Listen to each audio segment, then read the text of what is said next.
Sebuah rumah tempat penyimpanan bahan bangunan di Denpasar hangus dilalap api. Petugas kesulitan memadamkan api karena bahan yang mudah terbakar. Warga Banjarbuana Kubu Monang-Maning Denpasar Kamis sore dihebohkan dengan peristiwa kebakaran sebuah rumah yang menyimpan bahan material bangunan. Sebanyak 5 unit mobil pemadam kebakaran BPBD Denpasar dikerahkan untuk memadamkan kobaran api. Petugas sempat kesulitan memadamkan api karena banyaknya material yang mudah terbakar. Petugas dibantu warga sekitar untuk memadamkan sisa api di dalam rumah. Warga membobol tembok rumah untuk mempercepat pemadaman.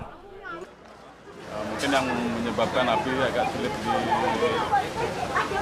dipadamkan yang di dalam adanya tumpukan kardus itu. Jadi ketika kena air basah, di bawahnya masih ada api juga. Penghuni rumah tidak mengetahui penyebab terjadinya kebakaran. Saat ia bersama ketiga rekannya sedang beristirahat di kamar bagian belakang, seorang anak yang sedang melintas berteriak kebakaran.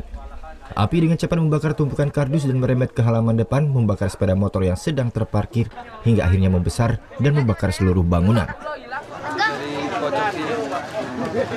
Dari korsleting listrik, lalu menyambar kardus-kardus yang nggak kepake, langsung nyala, langsung merembet ke sepeda. Kebakaran yang terjadi sekitar pukul 4 sore menyebabkan rumah serta seluruh bahan material yang tersimpan di dalamnya ludes dilalap si jago merah. 5 unit sepeda motor dan sebuah mobil box juga hangus terbakar. Polisi masih menyelidiki penyebab kebakaran. Tidak ada korban jiwa dalam peristiwa ini, kerugian diperkirakan mencapai 1 miliar rupiah.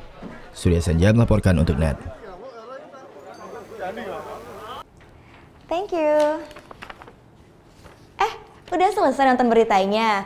Jangan pergi dulu dong. Subscribe dulu dan nonton tayangan lainnya di sini. Subscribe, nonton lagi. Subscribe, nonton lagi.